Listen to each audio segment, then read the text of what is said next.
पिछले क्लास में हमने कौन सा पाठ पढ़ा था? वर्ण और वर्णमाला।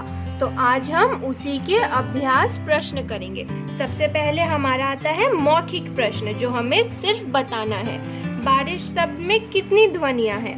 क्या आप बोल सकते हैं बारिश में कितनी ध्वनियां हैं? आप चाहे तो लिख भी सकते हैं।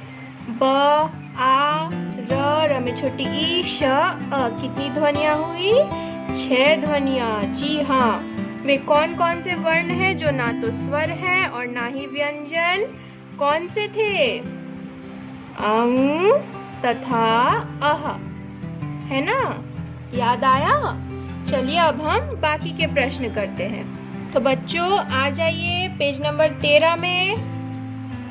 बहुविकल्पीय प्रश्न, ठीक है, जिसके कई विकल्प हैं, हमें सही विकल्प पर टिक चिन्ह लगाना है। ठीक है, सबसे पहला चाचा शब्द में कितनी ध्वनियां हैं? कितनी है? च में आ, च में आ, चाचा 4 हुई ना, तो हम 4 पे टिक लगाएंगे। श और र वर्णों से बना संयुक्त वर्ण क्या है? श्र। ठीक है, श्र। श्र श और र से बनता है। निम्नलिखित में से बहती हुई हवा की ध्वनि कौन सी है? साए साए। हवा साए साए बहती है। ठीक है, अब हमारा अगला अभ्यास, रिक्त स्थान भरिए। यहाँ पर कई रिक्त स्थान है जिन्हें हमें भरना है। भाषा की सबसे छोटी ध्वनि क्या कहलाती है बच्चों? वर्ण। जी हाँ, वर्ण। वर्णों के क्रमबद्ध समूह को क्या कहते हैं? वर्णमाला। वर्णमाला। ठीक है। डैश वे वर्ण होते हैं जिन्हें अन्य व्यंजनों की सहायता से बोला जाता है। कौन से वर्ण? व्यंजन वर्ण। जी हाँ, व्यंजन। व्यंजन वर्ण। व्यंजन वर्ण वे वर्ण होते हैं जिन्हें अन्य व्यंजनों की सहायता से बोला जाता है। तो बच्चों अब हम आते हैं लिखित प्रश्न में। ठीक है, यह मैं आपकी किताब में लिख रही हूँ, आप अपने किताब में भी लिखोगे और अपनी कॉपी में भी लिखोगे। निम्नलिखित प्रश्नों के उत्तर लिखिए। यहाँ पर कुछ प्रश्न दिए गए हैं जिनके उत्तर लिखना है आपको।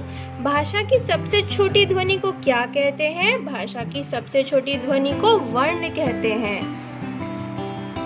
भाषा की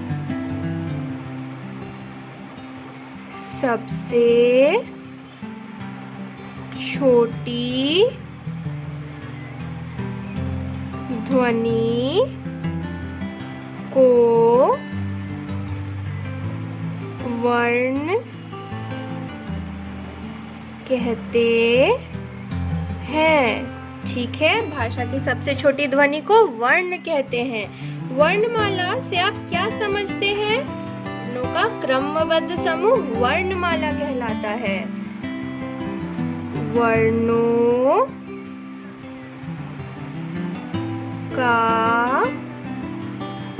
क्रमबद्ध समूह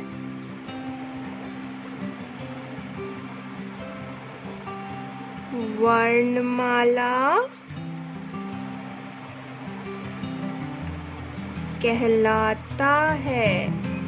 जी हाँ, आपको भी इसी तरह से साफ साफ लिखना है। ठीक है, ताकि जब आप अगले बार इसको खोलकर पढ़ो तब आपको कोई तकलीफ ना हो।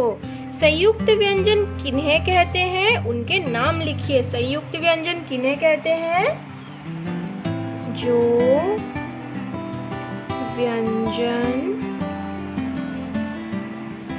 दो व्यंजनों के मेल से बनता है,